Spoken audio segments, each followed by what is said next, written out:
Talks. I'm your host, Tanya Ricketts. Having real talk, real people, real issues, real events, real time. Joined tonight with us is Tara Treiberg. Welcome. Hello, how are you, Tanya? I'm well, thank you.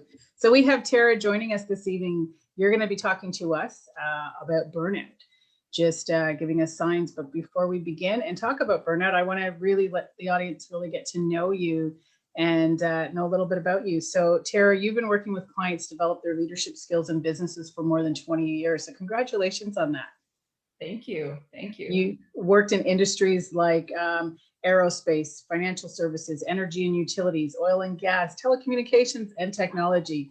You have over 2 decades of management consulting where you help people, develop leadership skills, and you've done executive coaching, supporting clients around the globe. And you have a good amount of knowledge and experience in the corporate world, elevating leaders, building high performance teams, and producing extraordinary results.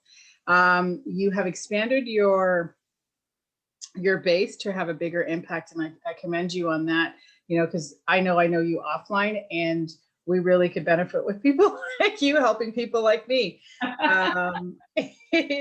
So you have now introduced and expanded your base by introducing your leaders into a more holistic leadership approach, which I'm interested to learn more about that this evening. And you teaching and supporting them to apply elevated leadership skills to all areas of their life, not only to produce extraordinary results professionally, but also personally. So that's always good when we're doing the personal development mixed in with the professional as well. So thank you very much. We spoke offline, and it's dear to me to be able to have conversations that mean something to people and individuals.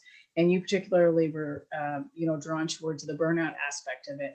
So just share with our audience just a little bit what that looks like and what that means to you. Absolutely. So as you said, I've been working in the leadership development, executive coaching, and management consulting profession for over 20 years. And I started to notice a pattern that a lot of high performing executives, while they were doing extraordinary results at work, often found themselves unhappy in their personal life or feeling burnt out. And so I started to watch this, and I started to help leaders apply the leadership skills that had them be successful at work to their personal life. And a lot of it is sometimes just putting the right attention and intention on certain aspects of your life. So that sort of grew to helping them both thrive professionally and personally. Then why I got even more passionate about burnout is that I experienced it myself. And, I really hit the wall in 2015, and it was a surprise. And in fact, it took a doctor, an osteopath, and 2 naturopaths 4 months to figure out what was wrong with me. They had many different theories. They did many, many tests. And so for me, I thought, why is it that people can produce extraordinary results in their professional life, yet not be thriving in their personal life? And for me, ever since I was a child, I've always been interested in people's personal happiness. And it's a holistic view of their whole life. It's not just their personal life, but their professional life. So their home life, their relationships. So I've literally spent my life and my career learning so that I could actually teach people about how to have both, how to have it all. And the idea of the holistic leadership is related to, when we think about leadership, we often think about leadership in a professional business sense. I would say sometimes in schools, they talk about, oh, your child is a leader, or they're showing leadership qualities. But I think most people default to leadership in a business sense. Mm-hmm. And I want people to expand that view that these skills that they have that have them be successful at work can have them be successful in life. So if they bring that view to a more holistic view of their whole life, it can benefit them. Absolutely. Because when we look at leaderships, we're not just leading in a professional sense. We're leading as parents. We're leading in our communities. We're leading, in so many different ways. Share with us, so here it is. It took, about 4 months worth of probing to find out that you were suffering from burnout. What were some of the signs? What were some of the key signs? Well, I think that the challenge is that I think some people default to that. If someone has burnout, it means that they probably have a low tolerance to stress. And I think the challenge for me was that I had a high tolerance to stress. And then as I started to see patterns in my clients afterwards, and when I started to do some more research after me having it myself, and I remember when they finally figured it out, the naturopath that actually decided to do a test of my cortisol levels, she started to notice that she said, some people can handle a lot of stress. And the challenge is if you can handle it, you tend to keep taking it on. And then, there's so many contributing factors. I'm a high performer by nature. I'm type A. I joke that I'm a recovering perfectionist. And at work, I was being rewarded for working hard, performing, extraordinary results, taking on a lot. And then I think what happened at the beginning, we've all had, like, if everybody who's listening out there, we've all had a moment where we felt burnt out. We probably had many moments in our life where it's like after a major push at work, or even during the holidays, trying to get it all done, Christmas presents, parties, making sure we make everybody happy and keep our work going and our life going. There's moments where we feel a little burnt out, but burnout is when it's consistently a habitual level of stress over a long period of time. Now, the time frame can vary per person. So the funny thing is, it was probably a sort of building, a long time building. And when I look back, there was sort of I had a busy career. I now had one child. The first sign, actually, I had one child, and then we had some personal things happen. My husband at the time, he lost his job, which was a complete shock because he was actually a high performer. But because of the downturn, because he was a visa holder, they had to actually let him go because they had to let visa holders go. They let a certain percentage of people go. So I was pregnant at the time. He lost his job. I had to return to work sooner than I should have because I knew I didn't feel well after the pregnancy. And in the United States, I only got 4 months of maternity leave after stringing together unpaid vacation. So that was my first time where I started to realize I didn't feel right. I didn't feel the same, and I was pushing beyond what I probably should have been pushing. And so I remember thinking, oh, lessons learned when it got worse, and I'll never do that again. And then life continues and you fall back into the same habits.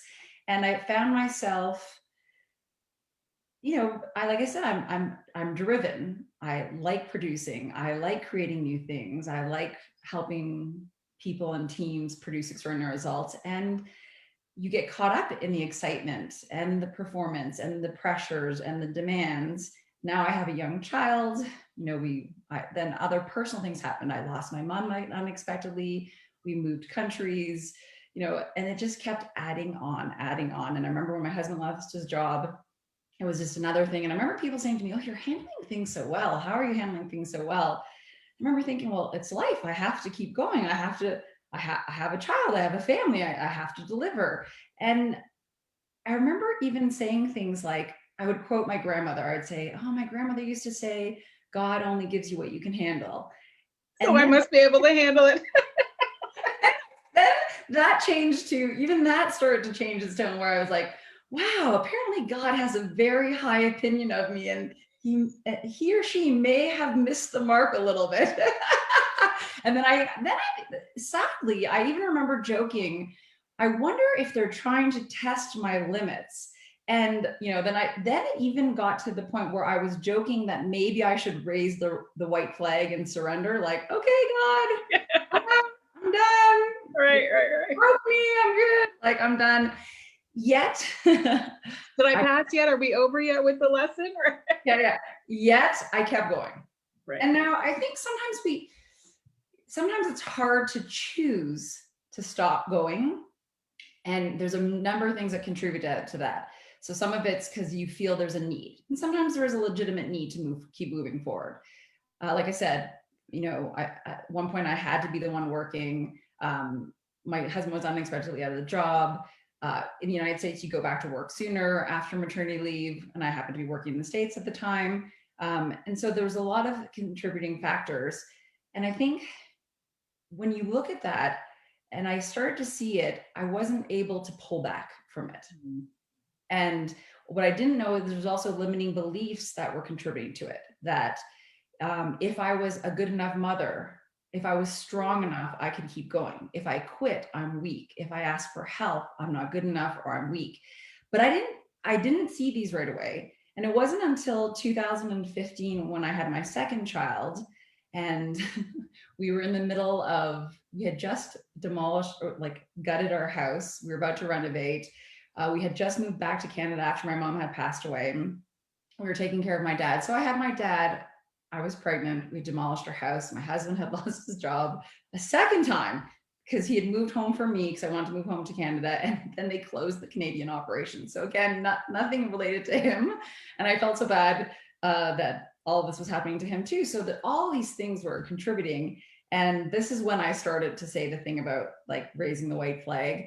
It got to the point where my hands were actually shaking when I was feeding my newborn, and thinking, why is that happening? And I'd ask my naturopath, but because of the way I related to it, it was kind of like, oh, can we just fix this and I can keep going, right? You know, we're dealing with renovations and I'm about to start a new business and I've got a newborn and I've got a 4-year-old at home, and, you know, and you just keep going. And then I think sometimes we were just feeding the symptoms, getting rid of the symptoms of the anxiety and the stress. And then it got to the point where I wasn't sleeping. I was waking up in the middle of the night and I felt like my heart was racing. And then the way they described it, it's like waking up in the middle of the night and it's like you see a bear in the room and your cortisol levels go through the roof and then you can't sleep. And no matter how exhausted I was, because my cortisol levels were so high, I couldn't actually sleep, even if I had time to rest or sleep, even if I tried. And like I said, at first I didn't want to ask for help because then I felt weak and not good enough. And then, but how I came to realize that, at first I just thought, what's wrong with me? Everything's falling apart. Because once the physical started to fall apart, the mental started to fall apart. And then it got so bad that I found myself literally crying every day in the month of November. And I actually thought to myself, maybe I have postpartum. And I remember proposing that to my doctor. And I remember her saying, no, you've lost so much weight. We're going to test your thyroid. It's got to be thyroid. It's not postpartum, but then I said, just send me to a specialist anyways. Went to the specialist, even she said it. Then it was like, well, you must have depression and anxiety. That's what's making you so jittery. It got so bad that I felt stressed deciding what to feed my children in the morning. And I remember thinking to myself, I fly all over the world helping corporations with big problems.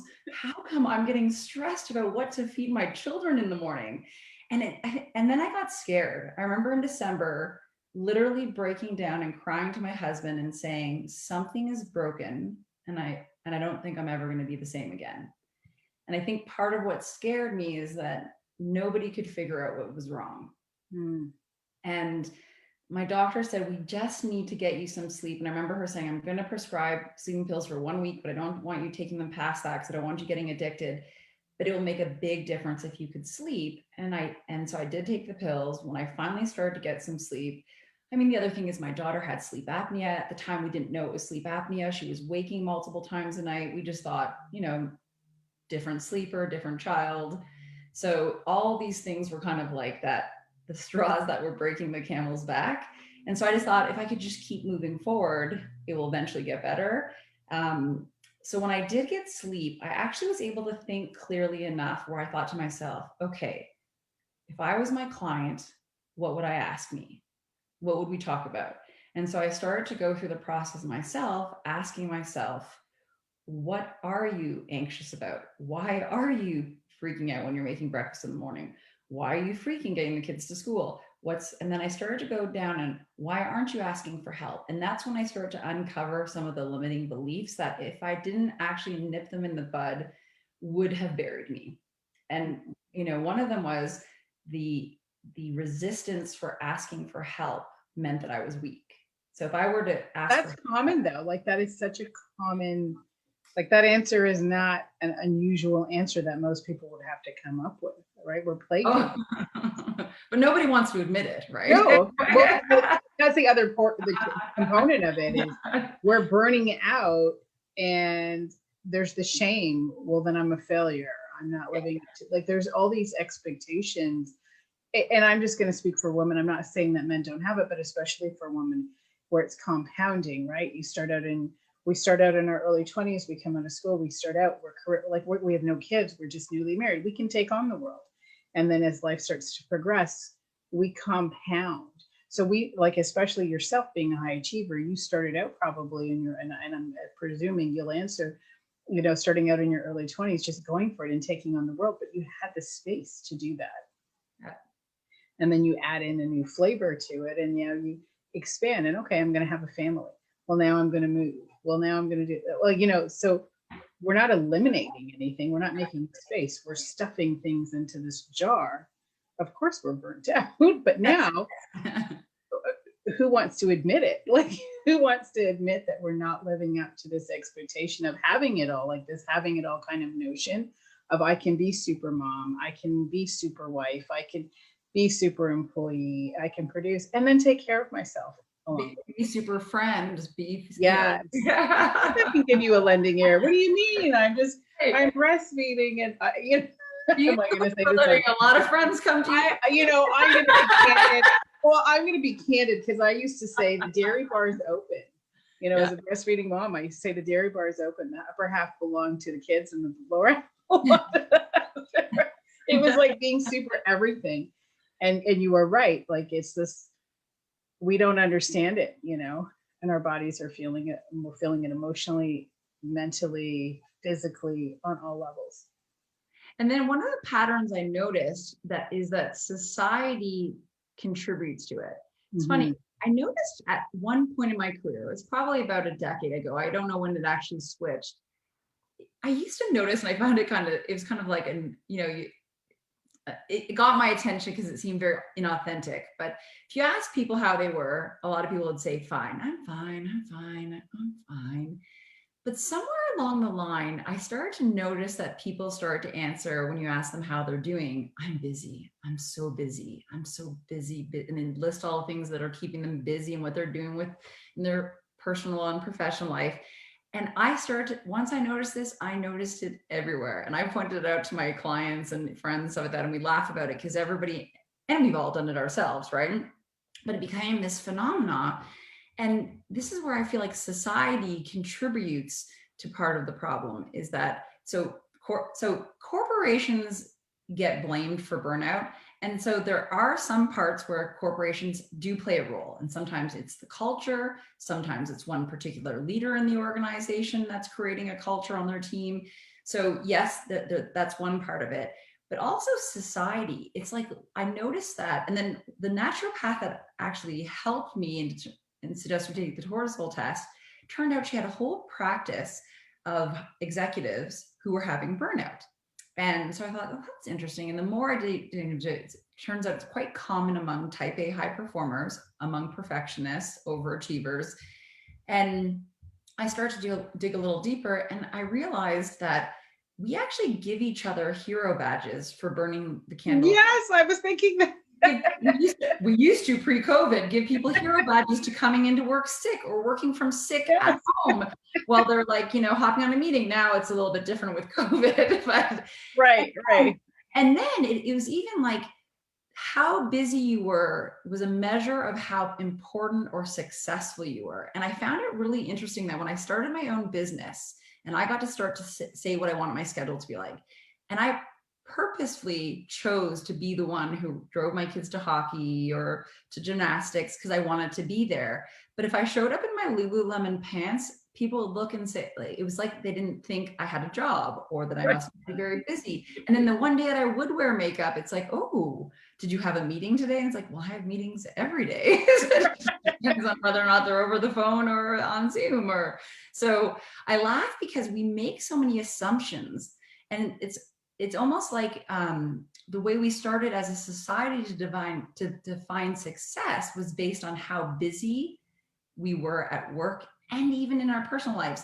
Parents almost adding to their importance by how many sports their kids were in and how many days they were busy rushing their kids around versus, having some sense about we need, think about high performing athletes. They will say they need rest.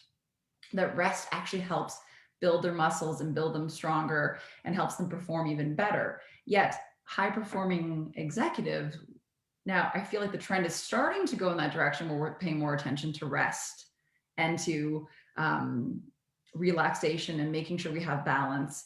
And I don't like the word balance because sometimes balance implies 50-50 or this even split.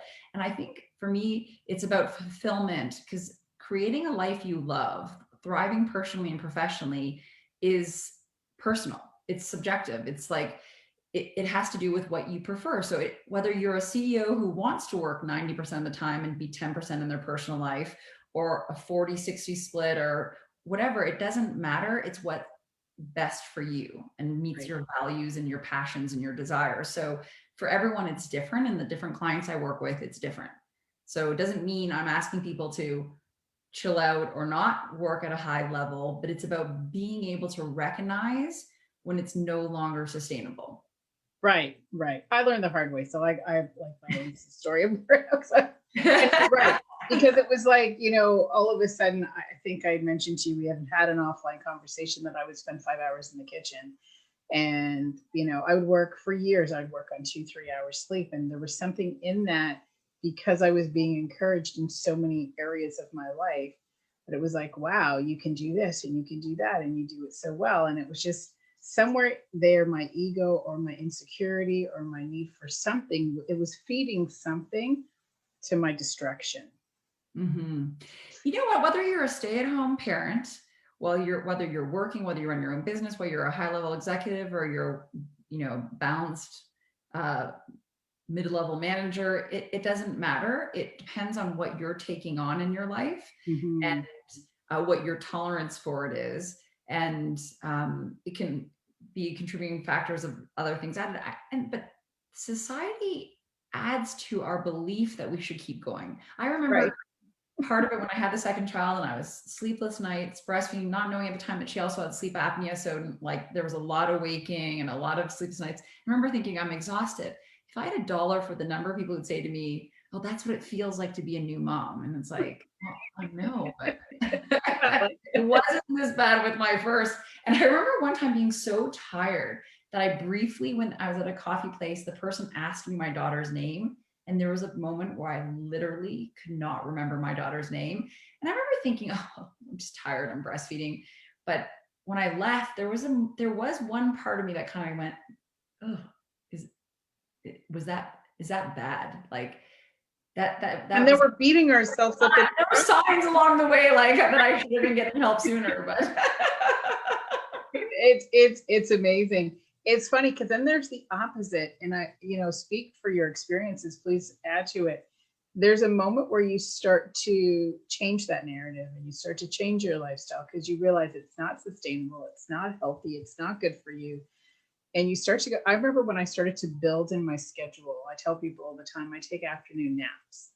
So when I started to build in my schedule, taking naps, I would never tell anybody. Well, what are you doing at this time? Oh, I'm busy, right? And finally, I thought I got to release the shame in it because I'm not doing anything wrong. yes. I'm But simply. why would you not tell everybody? What was the thought in your head? Well, it was anything to do with taking care of me. So high performing achievers, most of it we're doing for others. Yes. We're leaders. I call myself a servant leader. We're leading the families. I'm a visionary. So because I'm a visionary, because I'm a high achiever, because I like results, and you add that all in, and I'm a perfectionist type A personality, and you add all those characteristics and make, you mix those ingredients together, and you're just a going machine, but your body, mentally, emotionally, physically, it's not sustainable. And I would never want anybody to know that I was falling apart. And then I would never want anybody to think I was lazy. And that's the word that's coming to me. Hmm. I wouldn't want somebody to know that I was taking a nap because she was lazy. Yeah. Yeah. So for everybody, it would be different, whether it's taking a nap would mean that you're weak or that you're lazy or that you are coasting through life, whatever it is.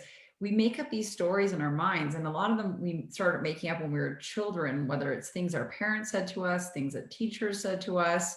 society starts to form unconsciously these beliefs and these values in our minds. And here's the thing, there's nothing wrong with being a high performer. There's nothing wrong with being a type A until it becomes a problem. Right. And what I want people to know is that nobody should be ashamed that, oh, well, I'm a type A, or I pushed too hard and now I've pushed too far, because it happens to. The scary thing is when I talked about patterns. So when I started investigating it for myself, I actually did a talk to a bunch of executives regarding this, about being supermen and super women, and how, we can check things off our to-do list in superhuman speed, and but how society gives the hero badges. And I did this whole talk, and you'd be shocked. The person who was hosting it, they said that they got like a 10% response within the first day. They sold out. They didn't have enough space. Then when we listed a new date, like, again, they were like shocked at the number of people who were signing up for it. And it's because it's a growing problem. Now, the World Health Organization, I did this talk back in June 2017. The World Health Organization didn't list it on its list of international diseases. They say diseases because it's more like it's their global diagnosis list. So now it's actually recognized as a medical problem. Mm-hmm. There's a physical and mental, and there's also emotional component to it. And they're talking about corporations need to kind of wake up, because this is a growing problem. And I read somewhere that it's like actually like in the billions of dollars, like, problem to organizations. They listed it on their list June 2019. Then you fast forward, and I remember thinking, it's like when COVID hit and it added that extra layer for everybody, of extra layer of stress and anxiety, and then the working from home and more things to do. And then if you had children, you had homeschooling on top of working and dealing with all that was going on in the COVID world. So I think, wow. So I actually started to look at the statistics. In 2019, they were looking at about 45 to 50% of employees, Gallup poll, interviewed, that people had some experience of burnout from medium to severe. And it had increased by 2021, 25% to it didn't increase 25%. It increased to 75% of people in the organizations. And it's well, I know that, speaking to people, they're saying that they're working more being at home than they are when they were in the office. And there was a burnout in the office, but realistically, you're in the office and you get interrupted a lot in the day with this and everything else. Yes. But there was something about being at home that all of a sudden there was no travel time. So people were finding they were on their computers longer. They were expected to produce more because they weren't in the office. There was just a whole other dynamic. And you're right, the homeschooling got added in. And there was just this whole other dynamic that got added in. Yes. Microsoft did a great ad about that, about telling people to use their normal commute time during COVID to do something for themselves, whether it was go for a walk or exercise or do something fun, to remind people that they had that space now and to use it wisely. I think I remember I started to work from home in 2004. So that was a long time ago. So unless I was flying to a client site, I was working from home. And it's an adjustment. So I could relate to people who are adjusting to it during COVID, because you do have that pressure. You think, okay, well, normally at a minimum I'm in the office this many hours. And then even if I legally took like, okay, this much, like a coffee break and lunch break, which most people don't take because they're usually eating while working at their desks and things like that. There's almost this guilt of that you should have always been on. But when you actually think about what goes on in an office, people chat before a meeting. Sometimes people chat at the end of a meeting. People talk in the coffee room. People go take a coffee break. Some people exercise in the middle of the day. So we forget that there's all these other moments, right? Like to tune out, where when you're at home, at first you put all this, not everybody, but maybe the people who are more prone to being high, like type A people, put all this pressure on themselves and then actually work harder and longer than they're expected or need to. And the other challenge is when you are driven and you're a high performer, you see all the things you could be doing. So even if you're producing at an extraordinary level, you see what more you could be doing. So there's always this drive behind you that's saying, okay, well, I could be calling more clients. I could be doing this. I could be doing marketing. I could be doing more sales. So it's really a combination of, yes, corporations have to take responsibility for their role in it. whether it's their cultures or what they're allowing their employees to do and leaders to do. Do they have any place for people to report it or to get help? But also individuals, I want people to hear this, not because it's like a blame, it's an empowerment to understand that you have a role in it, because then you can do something about it. Mm-hmm. So sometimes it's the choices we make, either in relation to the culture or the leaders that we're working with, or just the things that we do to ourselves. Right. And then we burn, like I'm listening to that, and what came to me like instantly was, then there's the other component to it. And there's so many layers to it and so many pieces. Yes. Yes. The other piece is we start to compare ourselves to what everybody else is doing, and we're trying to keep up, and we're burning out at the same time. So social media contributes to that, because you're seeing what people are up to and what they're, especially when you're like, you and I were talking about this the other day, as entrepreneurs, when you see other people who are sort of like doing similar things that you do, and what you see them like putting things out, and you're like, oh, should I be doing that? Right. We could talk about time. we just had this conversation, right? Like, it's so easy. And here's what, for me, and I can only speak for myself, what it started to result in when I work with individuals, what I like to tell people is it's so important to stay true to who you are, to understand what you value. And, Tara, you and I have talked about energy. We believe in energy. And it's a weird thing. When you do less, you actually are producing more.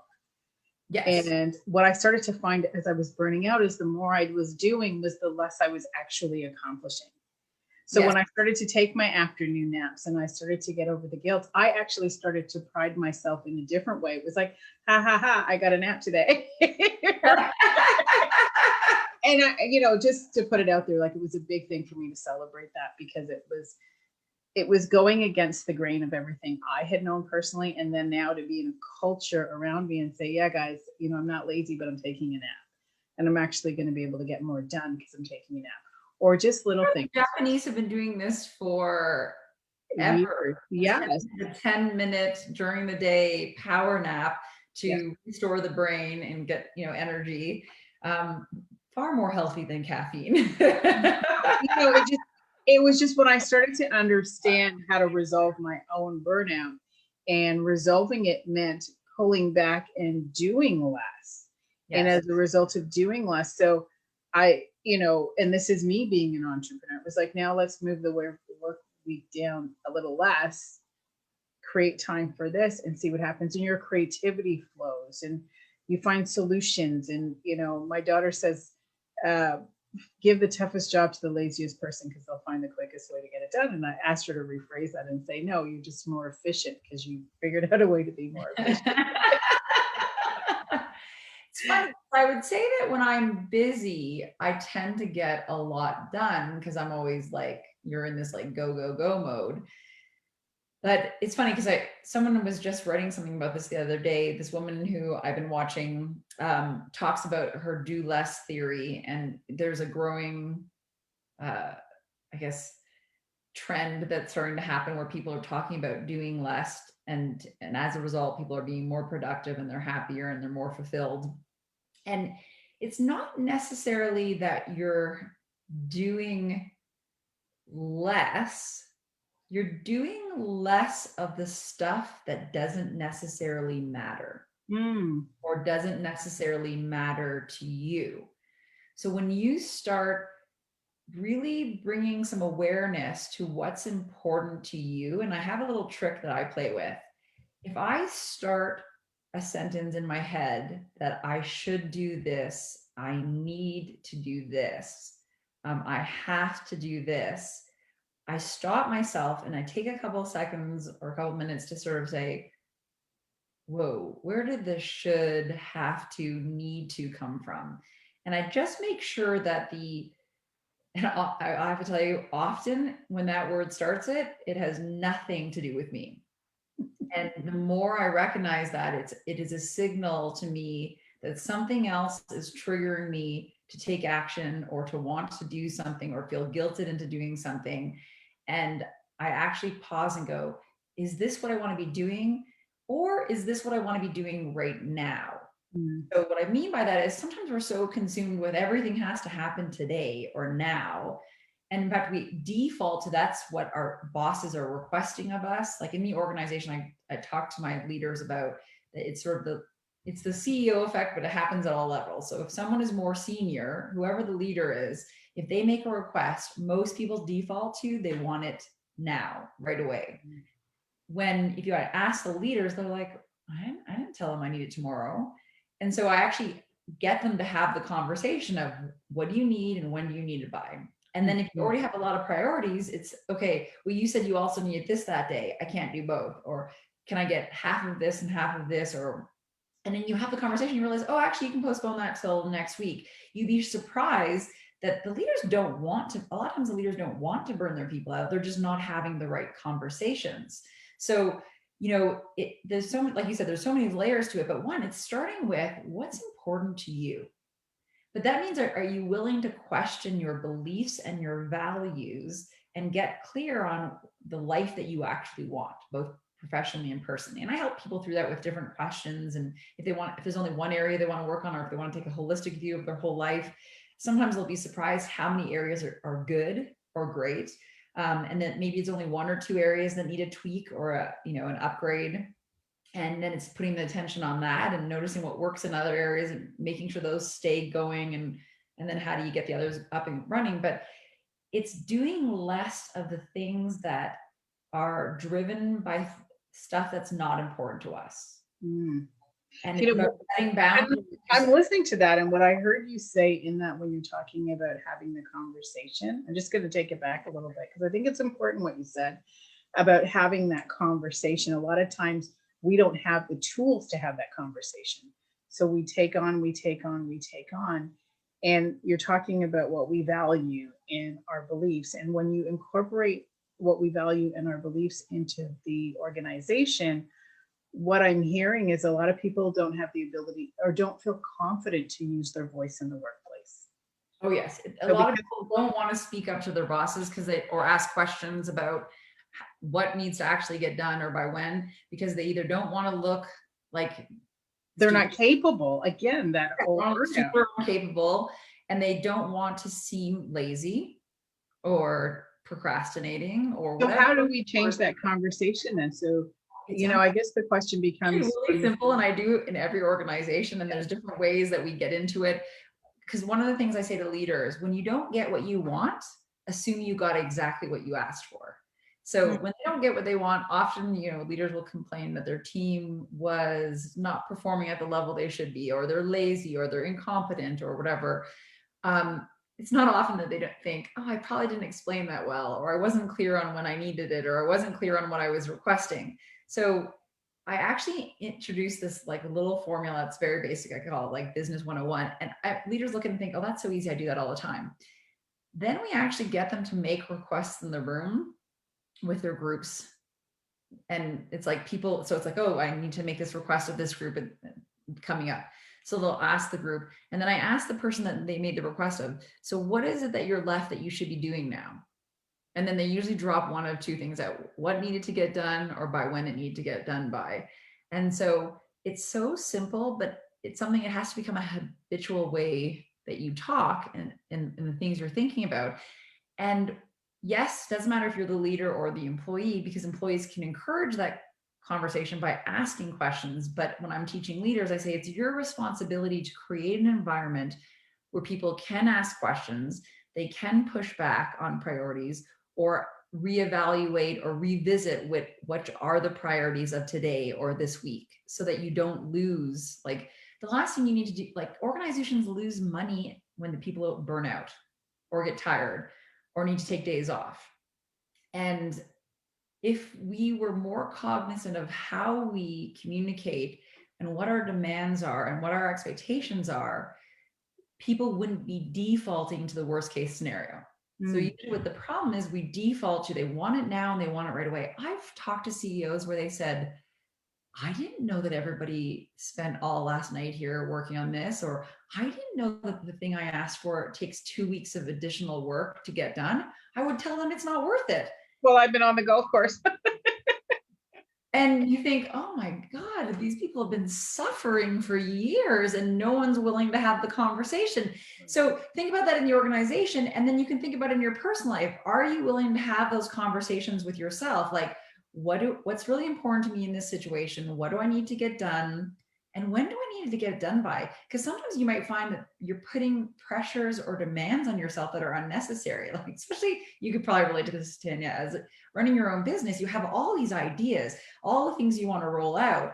And of course, it would be great if we could have it all done by next week or by the end of the year. But some of it you have to kind of confront is going to take time. And then you have to say, okay, what's the greatest bang for my buck now? What's my priority? So that you can have a life and balance your career. And So it's challenging to find just for high achievers. And tell me if you relate to this, because you've got that idea. You're an entrepreneur, you've got that idea, you run your business, and yeah, you want it out next week, but you're in momentum. There's a disconnect between what you're actually capable of doing in the moment and the desire. Yes. Interesting study that when an organization announces layoffs, who do you think is the most afraid? Good question. I have no idea. Often high performers are afraid that they're going to get laid off. Why is that? Think to yourself, why is that? Because even if they are performing at a high level, it's like they have this capacity to see the runway. They can see all the things they could be doing to take it to the next level. So then they wonder, are they doing enough?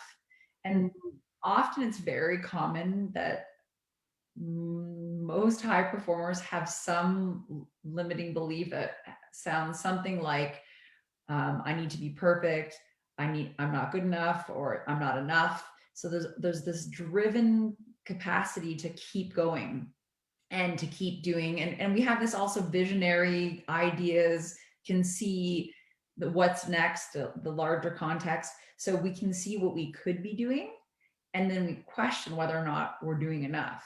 Now, often people who are underperforming don't even know that they're underperforming unless the leader is being really good at providing feedback, which I have to tell you, in a lot of organizations, people are surprised when they're laid off, or the not like the notification only starts happening when it's getting close to the layoff, right? So people may not even be aware that they're underperforming. So I think it's interesting that a high performer could be worried about being laid off. And maybe there's some part of you in there you're like, no, it's not me. But there is the part of a lot of high performers where they're like, is it me? Maybe it is me. And you are correct, because and I'm only speaking for myself, because you see that runway of there's just so much more that you see that can be done. And you are correct. I just had this conversation with somebody else the other day that, I love strength. And what we have to remember that all our strengths, if it can become our Achilles heel. There's a tipping point when we overuse a strength, it can become our Achilles heels, or we use it in the wrong circumstances. So when we're analyzing whether we're doing enough, that can get in the way of whether or not we can truly evaluate if we're doing enough, when we can see how much more we could be doing. It's the same with being, like I say, it's not bad to be a type A driven high performer, but at the same time, if you're unconscious of how habitual it's become, that even on a day that you could be more relaxed or have a more relaxed schedule, and you just keep driving yourself at the same rate without the rest in between the pushes, then it becomes your Achilles heel, and it actually can spiral you into burnout. And what's the root of all this? Because I know I've done a lot of work for myself to find the root of it.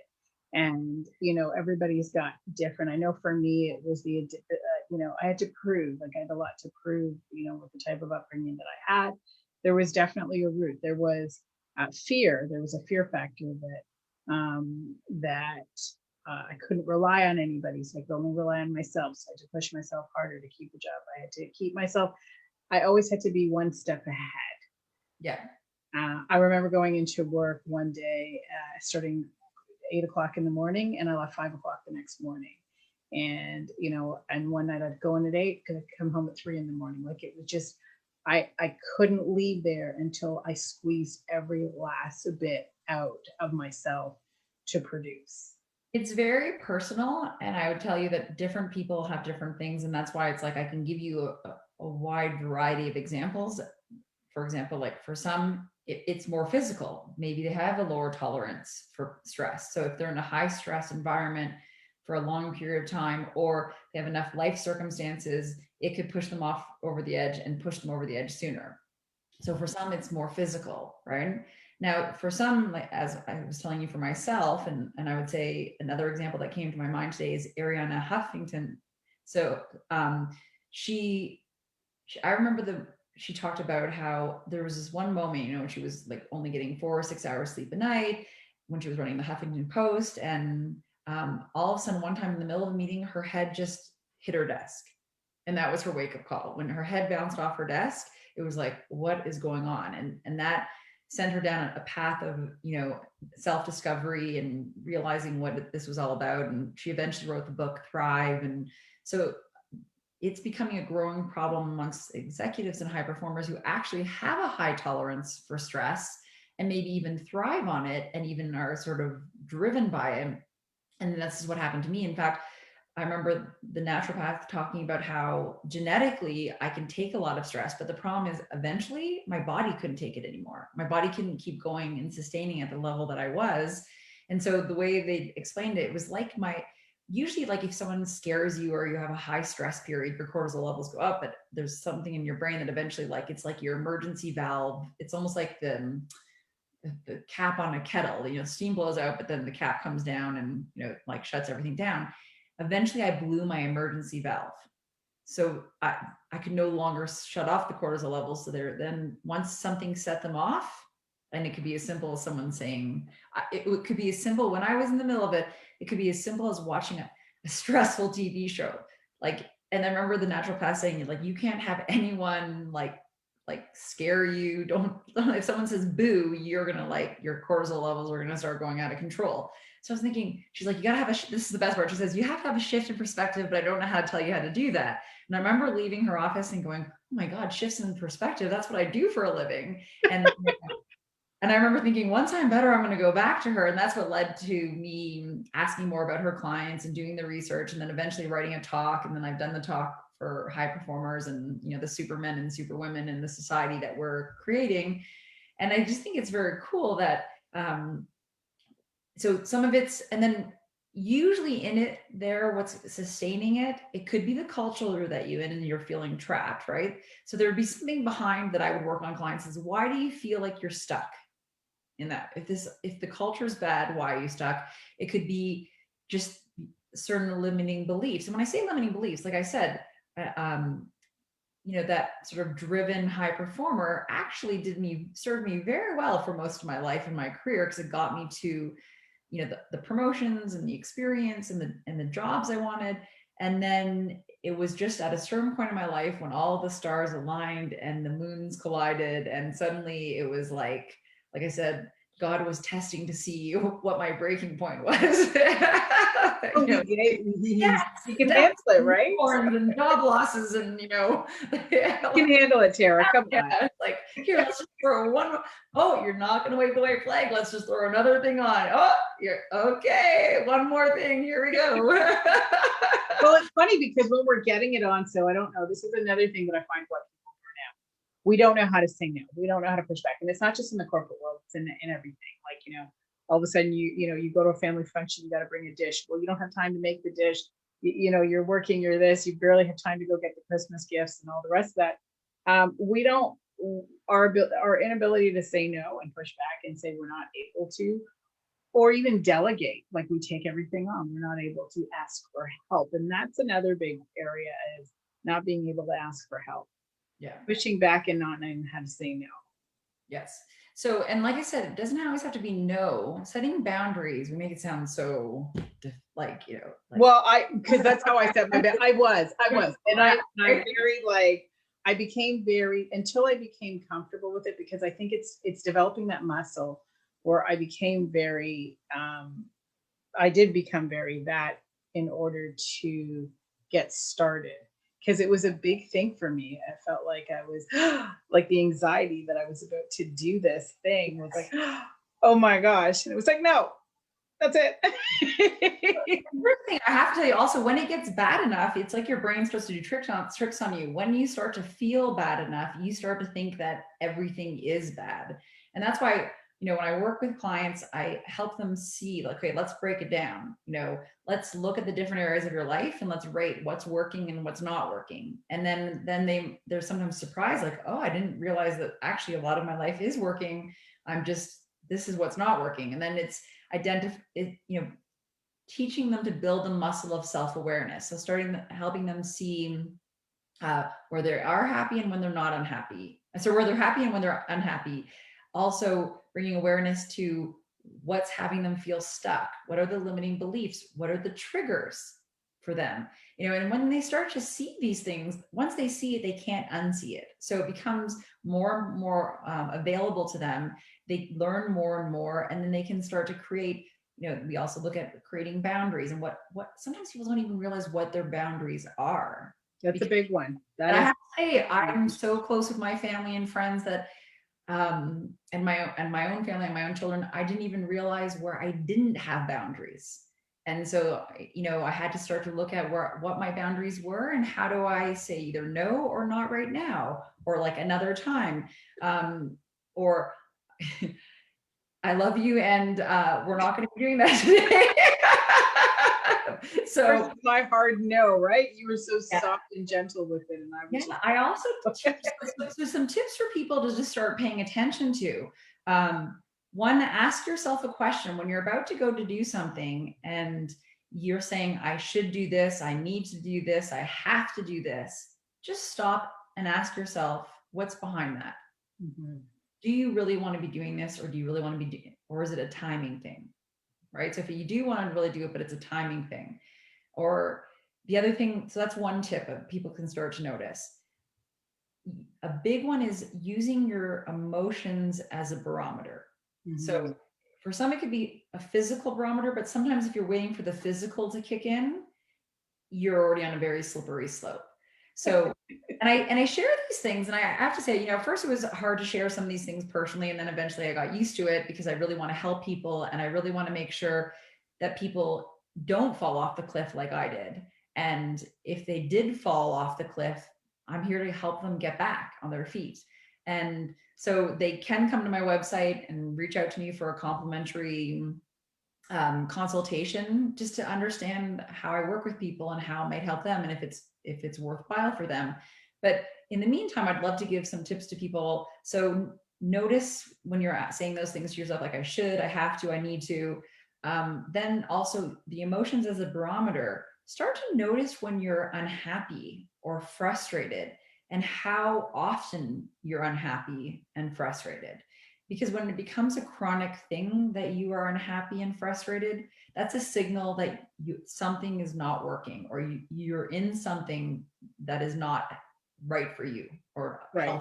Well, let's do that. We've got about 5 minutes left on the show. Yeah. And I like the way that it's a good segue into, a lot of times we're burned out, and I find that we would less likely be burnt out when we understand our purpose and our mission. So it keeps us focused on doing, we had discussed earlier on, you can do things that make you happy, or you can do things that you love. But, and it's just understanding even the difference within that, spending more of your time intentionally being involved with things that your soul loves to be involved with.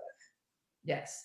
So jealousy is an interesting barometer, and social media is quite good at driving that for a lot of people. So if you see something on a post or on a feed that has you be jealous or feel a twinge of, oh, I wish I could have that or do that, or why am I not more like that? I actually have this thing where you can turn jealousy, you have a choice in that moment. You can either just be angry and frustrated, or slip into more of a depression, or you can make the choice of either choosing between inspiration or admiration. And what I mean by that is, if something sparks me and I'm kind of like, oh, I want more of that, or I want to do that, I actually look at it and go, do I really want to do that? Is that aligned with what I'm out to do in the world?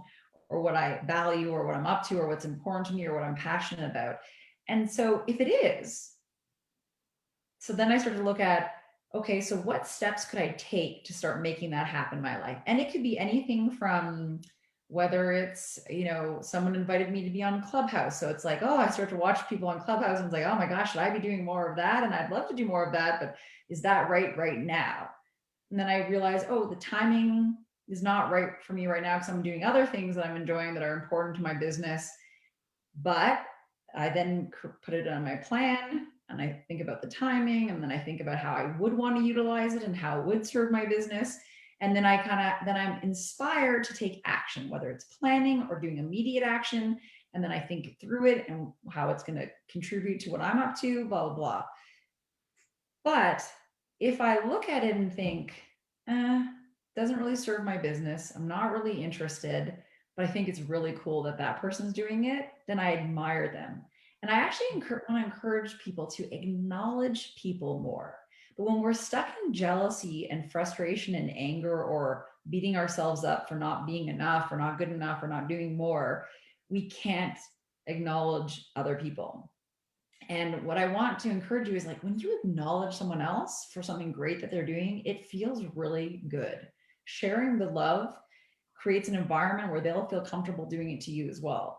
And at the end of the day, choose. Jealousy is a spark that there's something there, like something has intrigued you. And now you just got to question, is it aligned with what I'm up to, my purpose, my values, my passions? Or am I just do I just admire it? So am I inspired for action or planning, or am I just in admiration? And then let it go if it's admiration. If it's not a priority and not of interest, it just might be a really cool thing. Like I joked to you the other day, when people climb Mount Kilimanjaro, I think, wow, that's amazing. Because we're not doing that. Ever going to do that. Although now that I've said never, and now it's going to happen. And I even joked to Tanya, I was like, all right, see you all at the top. I'm taking the helicopter up. Like, we talked about this, right? We're going to be together because I'm not doing it either. And I will meet you at the top for sunset cocktails in our helicopter. And I think it's important. I'm a big advocate about support. And this is why, people get mentors and coaches and therapists. I'm a big advocate of support because when you talk about the jealousy piece and there's something in it, it is having the people around you that can create the space for you to navigate through it so that you can come through being in admiration. Yes. You can learn. And I think it comes down to understanding what your core values and beliefs are and what your purpose is, and being anchored in that. Being anchored in. Because the other thing is having the courage to ask yourself the questions versus just default to unconscious reactions or habitual ways of being. Because if something sparked you, that's great. There's something there for you. So be willing to look and ask the questions. Like, it could be as simple as, I remember people complaining when I'd go on date nights with my husband, like, oh, are you going on another date night? Oh, the kids are with the babysitter again, or the grandparents again. And it's like, you have grandparents, you have a nanny, you can afford a babysitter. If you want to go on a date, go on a date. Like, I remember even joking once to a friend, like, I'll take your kids. Stop complaining that I'm going on a date. So, like, if you want to go on a date, like, don't make me wrong for having a relationship with my husband and having fun in life. Like, if you want to go on a date, I'll take your kids. Right. Tara, we got 2 minutes.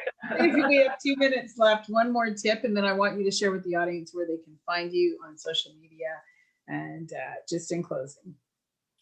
One more tip. Okay. Wow. Let me think. So I think to recap, self-awareness, being willing to ask yourself the questions and to identify the limiting beliefs. And then you can work with a professional coach who can help you shift or eliminate those limiting beliefs. And then it's about being, getting some clarity on what's important to you in life and what are your values. And those can change over time. Remember, the ones that you originally had, they were given to you by your parents, right? So I help people explore what kind of aligns with their soul and what they're passionate about. And we still can incorporate in, your family values and what you valued your whole life. But sometimes I may make you question those to make sure that they are aligned with who you are as a person and where you want to go in life. and in the life you want to create. So, and I'm really excited because one of the new things I'm sharing is I spent a lot of time in the last decade helping people create be happy, go from unhappy and stuck and frustrated to happy and high performing. And I really, I've now coming out with some new stuff about, okay, there's happy and plateauing. How do you go the next level up and create a life you love? So if you want to hear more about that, or if you are suspecting you may be suffering from burnout or on a slippery slope and want to make sure that your strengths don't become your Achilles heels, then reach out to me at taratreiberg.com and we will start the process and we can have a conversation about making sure that you can break some of those unconscious habits and create habits that produce a life you love. Thank you. Thank you for being with us tonight. Thank you for inviting me. I think what you're doing is amazing. And I love that you're exposing people to a lot of different ideas and stories and experiences. Thank you. Thank you. And thank you all for tuning in this evening to Tanya Talks with our guest, Tara Treiberg, talking about burnout. Are you surviving or striving? Join us tomorrow evening where we will have Andrea Austin on talking about setting your eyes on higher grounds. Thank you again for joining us this evening. Remember to like, subscribe Tanya Talks 4 on Instagram, Facebook, and LinkedIn.